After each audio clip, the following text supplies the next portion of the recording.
رب العالمین والصلاة والسلام علی سید المرسلین اما بعد فاعوذ باللہ من الشیطان الرجیم بسم اللہ الرحمن الرحیم الصلاة والسلام علیک یا رسول اللہ وعلی آلک واصحابک یا حبیب اللہ الصلاة والسلام علیک یا نبی اللہ وعلی آلک واصحابک یا نور اللہ۔ میٹھے میٹھے اسلامی بھائیوں اور مدنی چینل کے ناظرین، ایک بار پھر پروگرام پیغام قرآن لے کر حاضر ہے۔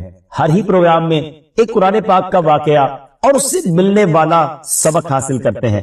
آج ایک بڑا ہی عجیب و غریب بھی اور دردناک واقعہ بھی ہے۔ نبی پاک علیہ السلام سے ہم سب کو بے انتہا محبت ہے اور یہ ایمان کی جان ہے۔ نبی پاک سے محبت نہیں تو ایمان بھی کمپلیٹ نہیں ہوتا، اور جب نبی پاک علیہ السلام کو تکلیف پہنچے یا نبی پاک علیہ السلام کو کسی طرح کی کوئی ایذا پہنچے تو یقیناً جب امتی اس کو پڑھتا ہے، سنتا ہے تو دل پر بھی تکلیف ہوتی ہے۔ ایک ایسا ہی واقعہ جس میں ہمارے آقا علیہ السلام کو تکلیف پہنچائی گئی، نبی پاک علیہ السلام پر جادو کیا گیا۔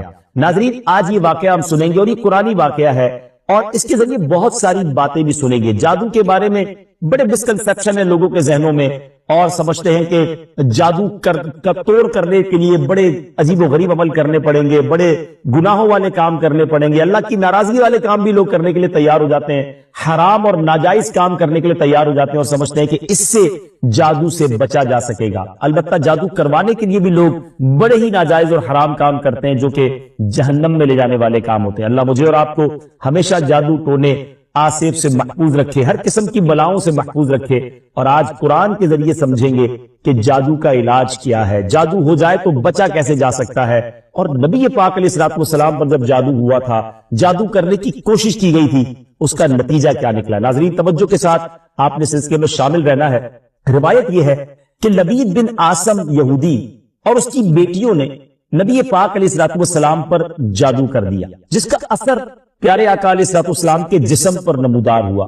طبیعت شریف جو ہے وہ کچھ ناساز ہونے لگی، آپ کے قلب، آپ کی عقل مبارک اور آپ کے اعتقادات پر کوئی اثر نہ ہوا، صحت مبارک پر تھوڑا سا اثر ہوا۔ چند روز بعد حضرت جبریل امین بارگاہ رسالت میں حاضر ہوئے اور عرض کی، یا رسول اللہ صلی اللہ علیہ وسلم، ایک یہودی نے آپ صلی اللہ علیہ وسلم پر جادو کر دیا، اور جادو کا جو سامان ہے وہ فلاں کنویں میں ایک پتھر کے نیچے دبا ہوا۔ سرور کائنات علیہ السلام نے حضرت علی مولائے کائنات شیر خدا کرم اللہ تعالی وجہ الکریم کو بھیجا۔ انہوں نے کنویں کا پانی نکالا اور پتھر اٹھایا تو اس کے نیچے سے کھجور کے گھابے کی تھیلی برآمد ہوئی، یعنی کھجور کے جو چھلکے ہوتے ہیں اس طرح کی تھیلی برآمد ہوئی، اور اس میں نبی پاک علیہ السلام کے منہ مبارک جو کنگھی سے ٹوٹے تھے اور کنگھی کے ٹوٹے ہوئے کچھ دندانے اور ایک ڈور یا کمان کا چلہ جس میں 11 گٹھانے لگی ہوئی تھی، اور ایک موم کا پتلا تھا جس میں 11 سوئیاں چبھی ہوئی تھی، یہ سب سامان پتھر کے نیچے سے نکلا، اور یہ مولا علی کرم اللہ تعالی وجہ الکریم یہ سارا سامان لے کر نبی پاک علیہ السلام کی بارگاہ میں آیا۔ اس کے بعد سبحان اللہ، اب اس کا توڑ کیسے آیا، اس کا علاج کیسے ہوا، اس کا حل کیا نکلا؟ جبریل امین اللہ تبارک و تعالیٰ کی بارگاہ سے سورہ فلق اور سورہ ناس لے کر حاضر ہوئی، یعنی اب جو سورہ فلق اور سورہ ناس ہے وہ نازل ہوئی، اور ان دونوں سورتوں کو ملائیں تو ناظرین اس میں 11 آیتیں ہیں۔ ہر ایک آیت کے پڑھنے سے ایک ایک گرہ کھلتی جاتی تھی، یہاں تک کہ سب گرہیں کھل گئیں، اور پیارے آقا علیہ السلام بالکل شفا یاب۔ سبحان اللہ سبحان اللہ۔ ناظرین، اب اس واقعے سے بہت ساری باتیں میں نے اور آپ نے سیکھنی ہیں۔ پہلی بات یہ ہے کہ یہ بخاری شریف میں ہے کہ پیارے آقا علیہ السلام جب بستر شریف پر تشریف لاتے تو اپنے دونوں ہاتھوں پر دم کرتے اور اپنے سر سے پاؤں تک پورے جسم پر اپنے ہاتھوں کو پھیرایا کرتے، جہاں تک دست مبارک پہنچ سکتے یہ عمل 3 مرتبہ فرماتے، یعنی نبی پاک علیہ السلام ان دونوں صورتوں کا اپنے اوپر بھی دم کیا کرتے۔ اور ایک اور جگہ پر بھی یہ ہے، حدیث عائشہ رضی اللہ تعالی عنہا میں ہے کہ جب نبی پاک علیہ السلام کے گھر والوں میں سے کوئی بیمار ہوتا تو آپ علیہ السلام ان دونوں صورتوں کو پڑھ کر اس پر دم فرمایا کرتے۔ تو یہ نبی پاک کے معمول میں تھا۔ تو آج اگر ہم میں بھی کوئی بیمار ہو جائے، فیملی میں کوئی بیمار ہو جائے، اپنے آپ کو من آفتوں سے بچانا چاہتے ہیں تو اول آخر 3 بار درود پاک پڑھیں، سورہ فلق اور سورہ ناس کی تلاوت کریں، اپنے ہاتھوں پر دم کر کے اپنے جسم پر پھیر لیں، کسی مریض پر دم کر دیں، انشاءاللہ اس کی برکت ملے گی۔ یہاں ایک اور مسئلہ بھی سیکھنے کو ملے گا کہ تعویذات اور عملیات میں جس میں کوئی لفظ کفر و شرک کا نہ ہو وہ جائز ہے۔ اسی طرح گنڈے بنانا اور ان پر گرے لگا کر آیات قرآن اور اسماء الہیہ پڑھ کر پھونک مارنا بھی جائز ہے. یعنی تعویذات اگر شرک سے پاک ہیں، اگر کفریہ کلمات سے پاک ہیں تو وہ کرنے میں کوئی حرج نہیں، وظائف کرنے میں کوئی حرج نہیں. یہ قرآن و حدیث سے ثابت ہے اور آپ نے یہ سنا. ناظرین، سیکھنے کو کیا مل رہا ہے؟ خلاصہ یہ ہوا کہ سورہ فلق یعنی قل اعوذ برب الفلق اور قل اعوذ برب الناس، یہ دونوں صورتیں جن اور شیاطین، نظر بد اور آسیب اور تمام امراض خصوصاً جادو ٹونے کا مجرب علاج ہے. ان کو لکھ کر تعویذ بنائیں، گلے میں پہنائیں اور ان کو بار بار پڑھ کر مریض پر دم کریں اور کھانے اور پانی اور دواؤں پر پڑھ کر پھونک دیں اور پھر مریض کو کھانا وغیرہ کھلائیں. انشاءاللہ عز و جل ہر مرض اور بالخصوص جادو ٹونا دفع ہو جائے گا، مریض شفا یاب ہو جائے گا. اسی طرح قرآن مجید کی دوسری تمام صورتوں کی خصوصی خواص ہیں جن کو بہت خوبصورت کتاب جنتی زیور ہے اس میں بھی آپ پڑھ سکتے ہیں ناظرین. اسی طرح ہمیں چاہیے کہ قرآن پاک کی تلاوت کرتے رہیں. قرآن پاک کی ہر حرف میں شفا ہے، برکتیں ہیں. اور آج خاص طور پہ ہمارے ناظرین کو گویا وظیفہ، قرآنی وظیفہ مل رہا ہے. بہت سارے ناظرین یہ گزارش کرتے ہیں کہ ہمیں کوئی وظیفہ بتایا جائے. تو دیکھیں آج تو قرآن کے ذریعے، اور وہ وظیفہ جو نبی پاک کو رب کی طرف سے عطا ہوا، پیارے آقا علیہ الصلوۃ والسلام کو بھی شفا نصیب ہوئی، تو ہمیں ضرور اس کو اپنانا چاہیے. ناظرین، اس سے پہلے کہ میں مزید اس معاملے میں آگے بڑھوں، میں چاہتا ہوں کہ دونوں صورتوں کی تلاوت اور اس کا ترجمہ پہلے سن لیتے ہیں اور پھر مزید اس بارے میں بات کرتے ہیں کہ اس حیرت انگیز واقعے سے مجھے اور آپ کو مزید کیا سیکھنے کو ملتا ہے. پہلے سورہ فلق کی تلاوت ہوگی، سورہ ناس کی تلاوت ہوگی. میں یہاں ایک اور بات بھی کہنا چاہوں گا. کچھ لوگ یہ کہتے ہیں جناب ہم وظیفہ کرتے ہیں، اثر نہیں ہوتا، برکت نہیں ملتی. پہلے یہ چیک کر لیں کہ آپ کے مخارج ٹھیک ہیں، آپ تلاوت صحیح مخارج کے ساتھ کرتے ہیں. تو اب جو تلاوت آپ سنیں گے نا تو اس میں یہ بھی چیک کر لیں کہ آپ کیا اسی طرح کے تلفظ کے ساتھ پڑھتے ہیں، اور اگر مسٹیک کر رہے ہیں تو قرآن پاک صحیح طریقے سے پڑھیے، پھر دیکھیے اس کی کیسی برکتیں ملیں. آئیے سورہ فلق اور سورہ ناس کی تلاوت اور اس کا ترجمہ. قل اعوذ برب الفلق من شر ما خلق ومن شر غاسق اذا وقب ومن شر النفاثات في العقد ومن شر حاسد اذا حسد. تم فرماؤ میں اس کی پناہ لیتا ہوں جو صبح کا پیدا کرنے والا ہے، اس کی سب مخلوق کے شر سے، اور اندھیری ڈالنے والے کے شر سے جب وہ ڈوبے، اور ان عورتوں کے شر سے جو گروہ میں پھونکتی ہیں، اور حسد والے کے شر سے جب وہ مجھ سے جلے. قل اعوذ برب الناس ملک الناس الہ الناس من شر الوسواس الخناس الذي يوسوس في صدور الناس من الجنة والناس. تم کہو میں اس کی پناہ میں آیا جو سب لوگوں کا رب، سب لوگوں کا بادشاہ، سب لوگوں کا خدا، اس کے شر سے جو دل میں برے خطرے ڈالے اور دبک رہے، وہ جو لوگوں کے دلوں میں وسوسے ڈالتے ہیں، جن اور آدمی. ناظرین، سورہ فلق اور سورہ ناس کے بے شمار فضائل و برکات ہیں. ایک اور حدیث پاک سنیے. حضرت عبداللہ بن خبیب رضی اللہ تعالیٰ عنہ فرماتے ہیں کہ ہم پر ہلکی بارش ہوئی اور اس وقت اندھیرا چھایا ہوا تھا، اور ہم پیارے آقا علیہ الصلوۃ والسلام کا انتظار کر رہے تھے کہ وہ آ کر ہمیں نماز پڑھائیں. پھر نبی پاک علیہ الصلوۃ والسلام ہمیں نماز پڑھانے کے لیے تشریف لائے اور ارشاد فرمایا پڑھو. میں نے عرض کی کیا پڑھوں؟ ارشاد فرمایا صبح و شام 3 بار قل هو اللہ احد، قل اعوذ برب الفلق اور قل اعوذ برب الناس پڑھو.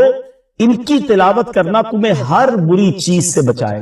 چلیں ایک اور وظیفہ مل گیا، سورہ اخلاص کو بھی شامل کر لیں تو صبح و شام پڑھیں تو انشاءاللہ بری آفتوں سے، مصیبتوں سے، جادو ٹونے سے، آسیب سے، ان طرح کی بلاؤں سے انشاءاللہ محفوظ رہیں گے. ناظرین، یہاں کچھ مسائل بھی سیکھ لیتے ہیں. حضرت اسماء بنت امیس رضی اللہ تعالیٰ عنہ نے عرض کی یا رسول اللہ صلی اللہ تعالیٰ علیہ وسلم، جعفر کے بچوں کو جلد نظر ہوتی ہے، کیا مجھے اجازت ہے کہ ان کے لیے عمل کروں؟ نبی پاک علیہ الصلوۃ والسلام نے اجازت عطا فرمائی. تو سیکھنے کو یہ ملا کہ تعویذ اور عملیات جن میں کفر و شرک نہ ہو، کوئی کلمہ ناجائز نہ ہو، تو اس میں جو ہے وہ تعویذ کرنا، عمل کرنا جائز ہے، اور خاص کر وہ عمل جو آیات قرآنیہ سے کیے جائیں یا احادیث میں وارد ہوئے ہوں۔ اسی طرح چند مسائل بھی سیکھنے کو ملے۔ یہ دونوں صورتیں جو ہیں ان کے شان نزول سے ہمیں معلومات کیا ملتی ہیں۔ نمبر 1، جادو اور اس کی تاثیر حق ہے۔ کچھ لوگ جادو کا انکار کر دیتے ہیں، یہ درست نہیں۔ جادو اور اس کی تاثیر حق ہے، کیونکہ قرآن میں اس کا ذکر ہے، اور نبی پاک علیہ الصلوۃ والسلام پر بھی آپ کی صحت مبارک پر اس کا اثر ہوا۔ نمبر 2، نبی کے جسم پر جادو کا اثر ہو سکتا ہے، جیسے تلوار، تیر اور نیزے کا بھی اثر ہوتا ہے۔ یہ شان نبوت کے خلاف نہیں ہے۔ ہاں، ایسا اثر نہیں ہو سکتا کہ جس سے نبوت کے متعلقہ امور میں خلل آ جائے۔ حضرت موسیٰ علیہ الصلوۃ والسلام کے مقابلے میں جادوگر بالآخر اس لیے فیل ہوئے کیونکہ وہاں جادو سے معجزے کا مقابلہ تھا، ورنہ حضرت موسیٰ علیہ الصلوۃ والسلام کے خیال پر بھی اس جادو نے اثر کیا کہ ان کو خیال ہوا کہ یہ لاٹھیاں، رسیاں چل رہی۔ نبی کریم علیہ الصلوۃ والسلام کے خیال پر بھی اسی طرح یہی اثر ہوا تھا۔ نمبر 3، جادو کو دور کرنے میں سورہ فلق اور سورہ ناس کو خصوصی تاثیر حاصل ہے۔ نمبر 4، جادو ٹونے اور عملیات اور اثرات اور بیماریوں کو ختم کرنے کے لیے قرآن پاک کی صورتوں اور آیتوں کو استعمال کیا جا سکتا ہے، اور بخاری شریف میں سورہ فاتحہ کو اس مقصد کے لیے استعمال کرنے کا بیان موجود ہے۔ تو سورہ فاتحہ کو سورہ شفا بھی کہا جاتا ہے، تو یہ بھی شفا کے لیے بڑا مجرب اور بڑا پیارا وظیفہ ہے۔ ناظرین، یہ چند باتیں تو ہم نے اس واقعے کے متعلق سیکھی، سورہ فلق اور سورہ ناس کے کچھ فضائل بھی سنے۔ میں یہاں ایک اور بات بھی کرنا چاہتا ہوں کہ آج کل پرابلم یہ ہو گیا ہے کہ اتنے عاملین آ گئے ہیں، اتنے عمل کرنے والے لوگ آ گئے ہیں، اتنے بورڈ ہمارے شہروں اور وطن میں لگ جاتے ہیں کہ ایسا لگتا ہے ہر دوسرے آدمی پہ جن ہے یا اس پہ جادو ہو گیا ہے۔ خدارا جھوٹے عاملین سے اپنے آپ کو بچائیے۔ اگر جینے کی تمنا ہے تو کچھ پہچان پیدا، لوگوں کے گھر بک جاتے ہیں، لوگوں کی عزتیں پامال ہو جاتی ہیں، عجیب ماحول ہو گیا ہے۔ کچھ بد نصیب تو وہ ہیں جو کسی کو تباہ کرنے کے لیے جادو کروانے جاتے ہیں اور ہزاروں لاکھوں روپے خرچ کرتے ہیں، اور پھر بیچارے کچھ جب بیمار ہو جاتے ہیں تو اپنا بعض اوقات ڈاکٹری مسئلہ ہوتا ہے اور وہ بھی کسی عامل کے حق پہ چڑھ جاتے ہیں، اور وہ کہتا ہے جناب آپ کے گھر میں بہت برا عمل ہوا ہے، فلاں جگہ کوئی چیز دبی ہوئی ہے، اور اس کو اب سنبھالنے کے لیے، اس کو نکالنے کے لیے اتنے بکرے چاہیے، اتنے مرغے چاہیے، اتنے انڈے چاہیے، قبرستان میں یہ عمل کرنا ہوگا، اور پھر غریب آدمی اپنی چیزوں کو بیچ کر ہزاروں لاکھوں روپے دے دیتے ہیں اور خاندان کے خاندان ٹوٹ جاتے ہیں۔ ایسا نہ، پلیز ایسا نہ کریں، بلکہ میں تو ان عاملین سے بھی گزارش کروں گا کہ حلال روزی کی طرف آئیں۔ دعوت اسلامی نے بڑا شاندار ایک انداز اختیار کیا، اللہ سلامت رکھے دعوت اسلامی کے مدنی ماحول کو۔ ناظرین، آپ سوچ رہے ہوں گے کہ پھر ہماری بیماریوں کے لیے ہم تعویذ کس سے لیں، ہم یہ وظائف کہاں سے لیں؟ آپ کی دعوت اسلامی ہے نا، الحمدللہ دعوت اسلامی کا ایک شعبہ ہے جس کا نام ہی مکتوبات و تعویذات عطاریہ ہے۔ اس میں آپ کو بغیر کسی فیس کے، جی ہاں بغیر کسی فیس کے، لاکھوں لاکھ تعویذ ہر مہینے ناظرین یہاں سے دیے جاتے ہیں، پوسٹ بھی کیے جاتے ہیں، کوریئر بھی کیے جاتے ہیں، اس کی بھی کوئی فیس نہیں لی جاتی۔ تو یہ تعویذات آپ دعوت اسلامی کے مرکز سے رابطہ کر کے لے لیجئے۔ آن لائن تعویذات کی سروس بھی موجود ہے، حالانکہ دعوت اسلامی کا اس ڈپارٹمنٹ پر لاکھوں کروڑوں روپے خرچ ہو رہا ہے، مگر اس لیے اس کو فری رکھا ہے تاکہ امت کے لیے آسانی ہو، دکھیاری امت جو ہے ان کے مسائل حل ہو جائیں، نہ جانے کس کی دعا لگ جائے اور ہمارا بیڑا پار ہو جائے۔ ہاں، اس میں یہ ضرور میں کہوں گا کہ وہ لوگ جو یہ پروگرام دیکھ رہے ہیں اور ان کو لگتا ہے کہ میں اس شعبے کو سپورٹ کروں، دعوت اسلامی جس شعبے میں خرچ کر رہی ہے اور نہ جانے کتنے دکھیارے مسلمانوں کی دعائیں لے رہی ہے، تو اگر آپ دعوت اسلامی کے شعبہ تعویذات عطاریہ میں سپورٹ کرنا چاہتے ہیں، اپنا ڈونیشن دینا چاہتے ہیں، تو بھی ہم سے رابطہ کر لیجئے۔ لیکن پلیز ان جھوٹے عاملوں سے اپنے آپ کو بچائیے۔ اور مجھے جو ناظرین سن رہے ہیں، ہر بندے پر جادو نہیں ہوتا، ہر بندے پر جن نہیں آ جاتا، ہر بات میں وسوسہ نہ لایا کرے، وظائف پڑھ لیا کرے۔ صبح شام یہ وظیفہ ہمیں نبی پاک نے دے دیا ہے، صبح گھر سے پڑھ کر نکلے، شام گھر پر آ کر سونے سے پہلے پڑھ لے، آیت الکرسی سونے سے پہلے پڑھ لے، اللہ نے چاہا خیر آپ کا مقدر رہے گی، اور مزید ضرورت ہو تو دعوت اسلامی کے اس شعبے سے رابطہ کر لیں۔ میں امید کرتا ہوں کہ آج کے اس واقعے سے ہمیں یہ سیکھنے کو ملا کہ قرآنی وظائف کی کیا اہمیت ہے، اور جائز وظائف کرنے میں، تعویذات کرنے میں کوئی حرج نہیں۔ آخری بات، نبی پاک علیہ الصلوۃ والسلام کو پتہ چل گیا، جبریل امین نے بتا دیا کہ جادو کس نے کیا، مگر نبی پاک علیہ الصلوۃ والسلام نے بدلہ نہیں لی، سزا نہیں دی۔ اس لبید بن عاصم کو، اس کی جو بچیاں تھیں، جو بھی لوگ تھے جادو کرنے والے، سب کو معاف کر دیا۔ اللہ اکبر۔ انہیں پتا چل جاتا تھا کہ کس نے ظلم کیا ہے، پھر بھی معاف فرماتے، اور ہم شک کی بنیاد پر بدلہ لے لیتے ہیں۔ کوئی عامل کہہ دیتا ہے تمہارے گھر میں سین نام کی کوئی عورت ہے، اس نے یہ کیا ہے، اب جتنے سین نام والے ہیں سب کے ساتھ بدگمانی شروع، جب سے سب سے لڑائی شروع، سب کے بارے میں برا سوچنا شروع۔ انسان ہی سے غلطی ہوتی، معافی کرنے والا ذہن رکھے، معاف کریں گے اللہ تعالیٰ آپ کو معاف، رحم کریں گے آپ پر رحم کیا جائے۔ اللہ مجھے اور آپ کو نبی پاک علیہ الصلوۃ والسلام کی اس مبارک سیرت سے سیکھنا نصیب فرمائے کہ اگر کسی سے غلطی ہو بھی گئی ہے، کسی نے ہمارا برا چاہا بھی ہے اور پتہ بھی چل گیا ہے، تو معاف کرنا اللہ کو بڑا مشکل ضرور ہے۔ دل چاہتا ہے میں بھی بدلہ لوں، لیکن مزہ بھی تو یہی ہے نا کہ دل چاہ بھی رہا ہے، غلط بھی کیا ہے سامنے والے نے، میں بدلہ لے بھی سکتا ہوں، پھر بھی اللہ کی رضا کے لیے معاف کر دیں اور اس نیت سے معاف کریں، میرے مالک میں تیرے بندے کو معاف کر رہا ہوں، تو مجھ گناہگار کو اللہ کریم ضرور کرم فرمائے۔ اور یہی اسلام کی خوبصورتی ہے۔ اللہ مجھے اور آپ کو معافی اور درگزر کا ذہن نصیب فرمائے۔ ہمارے سلسلے پیغام قرآن میں یہی کوشش کرتے ہیں کہ قرآن پاک سے کوئی میسج، کوئی پیغام آپ کی طرف بڑھایا جائے، تو آج الحمدللہ آپ کے لیے یہ پیغام تھا کہ قرآن پاک پڑھیے، اس پر عمل کیجئے، اس کو پڑھ کر اپنے اوپر دم بھی کیجئے، اور پھر کسی سے غلطی ہو جائے تو معاف نہیں۔ وقت ہوا ہے ایک اگلے سیگمنٹ کا جس کا نام ہے تعارف قرآن۔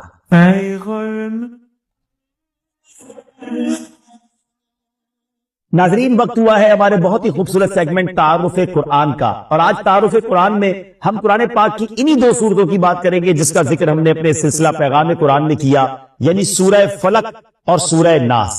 سب سے پہلے بات کرتے ہیں سورہ فلق کی۔ سورہ فلق مدینہ منورہ میں نازل ہوئی، اور ایک قول یہ ہے کہ مکہ مکرمہ میں نازل ہوئی۔ پہلا قول زیادہ صحیح ہے کیونکہ اس کے شان نزول سے اسی کی تائید ہوتی ہے۔ رکوع اور آیات کی تعداد، اس صورت میں 1 رکوع اور 5 آیتیں۔ فلق نام رکھنے کی وجہ، فلق کے کئی معنی ہیں اور یہاں اس سے مراد صبح ہے، اور چونکہ اس صورت کی پہلی آیت میں لفظ موجود ہے، اس مناسبت سے اسے سورہ فلق کہتے ہیں۔ پیارے آقا علیہ الصلوۃ والسلام نے ایک بار اس سورت کے بارے میں ارشاد فرمایا، کیا تم نے نہیں دیکھا کہ آج رات مجھ پر ایسی آیتیں نازل ہوئی ہیں جن کی مثل نہیں دیکھی گئی؟ وہ آیتیں قل اعوذ برب الفلق سورت کے آخر تک اور قل اعوذ برب الناس سورت کے آخر تک ہے۔ سبحان اللہ۔ تو اس سورت کے بارے میں بڑے فضائل نبی پاک علیہ الصلوۃ والسلام نے ارشاد فرمائے۔ ایک بار حضرت عابس جہنی رضی اللہ تعالیٰ سے روایت ہے کہ نبی پاک علیہ الصلوۃ والسلام نے ارشاد فرمایا، میں تمہیں وہ کلمات نہ بتاؤں جو شریر، جنات اور نظر بد سے اللہ تعالیٰ کی پناہ طلب کرنے میں سب سے افضل ہے۔ انہوں نے عرض کی، یا رسول اللہ صلی اللہ تعالیٰ علیہ وسلم کیوں نہیں، آپ ضرور بتائیے۔ ارشاد فرمایا وہ کلمات یہ دونوں صورتیں ہیں، قل اعوذ برب الفلق اور قل اعوذ برب الناس۔ سبحان اللہ۔ اب آئیے سورہ ناس کے بارے میں کچھ سن لیتے ہیں، اس کی فضیلت بھی جان لیتے ہیں۔ سورہ ناس جو ہے ناظرین، یہ قرآن پاک کی ترتیب کے لحاظ سے سب سے آخری سورت ہے۔ اس کا مقام نزول، سورہ ناس زیادہ صحیح قول کے مطابق مدنی ہے۔ اس سورت میں 1 رکوع اور 6 آیتیں ہیں۔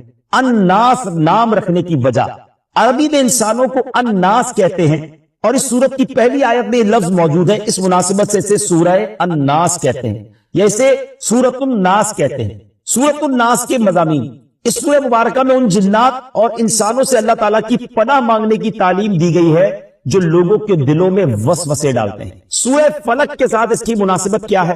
سورۃ الناس کی اپنے سے ماقبل سورت سورہ فلق کے ساتھ مناسبت یہ ہے کہ سورہ فلق میں ظاہری شر سے اللہ تعالیٰ کی پناہ مانگنے کی تعلیم دی گئی تھی، اور اس صورت میں خفیہ شر سے اللہ تعالیٰ کی پناہ مانگنے کی تعلیم دی گئی ہے۔ اللہ تعالیٰ ہمیں ہر طرح کے شر سے محفوظ فرمائے، قرآن پاک پڑھنے، سمجھنے اور اس پر عمل کرنا نصیب فرمائے۔ مدنی چینل دیکھتے رہیے، اگلے سلسلے میں ایک اور پیغام قرآن لے کر حاضر ہوں گے۔ صلو علی الحبیب صلی اللہ تعالی علی محمد صلی اللہ تعالی علیہ وسلم ہے، تو کہا میں تو ان کو نہیں جانتا اور میں تو ان کو مانتا بھی نہیں ہوں۔ اب آپ سمجھیے گا بات کو کہ وہ کہتا ہے نہ میں ان کو جانتا ہوں نہ میں ان کو مانتا ہوں۔ کہ نہیں، مجھے میرے نبی علیہ الصلوۃ والسلام نے آپ کے پاس بھیجا ہے، آپ ہی کے بارے میں اشارہ تھا، آپ کو سلام دینے کا بھی کہا ہے، اور آپ کے لیے ایک بات یہ بھی فرمائی کہ آپ کے لیے جو دعا مانگی گئی تھی نا وہ قبول ہو گئی ہے۔ کہتا ہے اچھا، تم اللہ کی قسم کھا کر کہہ سکتے ہو کہ تمہارے نبی نے بھیجا ہے؟ کہا میں رب کی قسم کھا کے کہتا ہوں، مجھے میرے نبی نے ہی آ کر کہا ہے۔ کہا اچھا۔ اب اس کا ہاتھ پکڑا اور اپنے گھر کے اندر لے گئی۔ چھت پر لے جانے کے بعد کہتا ہے اپنا ہاتھ دو، ہاتھ پکڑ کر کہتا ہے مجھے کلمہ پڑھا اور مسلمان کرو۔ اشہد ان لا الہ الا اللہ واشہد ان محمدا عبدہ ورسولہ۔ اس نے کلمہ پڑھا، مسلمان ہو گیا۔ مسلمان ہونے کے بعد اس نے اپنے بیٹے کو بلایا، بیٹے کو کہا بیٹا دیکھو میں مسلمان ہو گیا ہوں، اگر تم مسلمان ہوتے تو ٹھیک ہے، ورنہ تمہارا میرا آج سے رشتہ ختم۔ بیٹا کہتا ہے بابا جان آپ مسلمان ہو گئے، میں بھی کلمہ پڑھتا ہوں، کلمہ پڑھ کے وہ بھی مسلمان ہو گیا۔ اب جتنے لوگ اس گھر میں بزنس کرنے آئے تھے، لیتی دیتی کرنے آئے تھے، پیسے وصول یا بزنس میٹنگ چل رہی تھی، سب کو اس نے پتہ کیا کہا دیکھو بھائیو میں مسلمان ہو گیا ہوں، تم میں سے بہت سارے وہ لوگ ہیں جن کے اوپر میرے پیسے نکلتے ہیں، آج جو مسلمان ہوگا سارے پیسے معاف، اور جو مسلمان نہیں ہوتا میرے پیسے دو، تمہارا میرا کاروبار ختم۔ بڑی تعداد میں لوگوں نے کلمہ پڑھا، وہ بھی مسلمان ہو گئے۔ اپنی بیٹی کو بلایا، بیٹی کو کہا بیٹی دیکھو میں بھی مسلمان ہو گیا ہوں، تمہارا بھائی بھی مسلمان ہو گیا ہے، اگر تمہیں بھی مسلمان ہونا ہے تو مسلمان ہو جاؤ۔ اچھا بدقسمتی کی بات یہ ہے کہ مجوسی جو ہوتے ہیں نا، ان کے اندر بھائی بہن کی شادی کی اجازت ہوتی ہے، وہ بھائی بہن شادی کرتے ہیں معاذ اللہ۔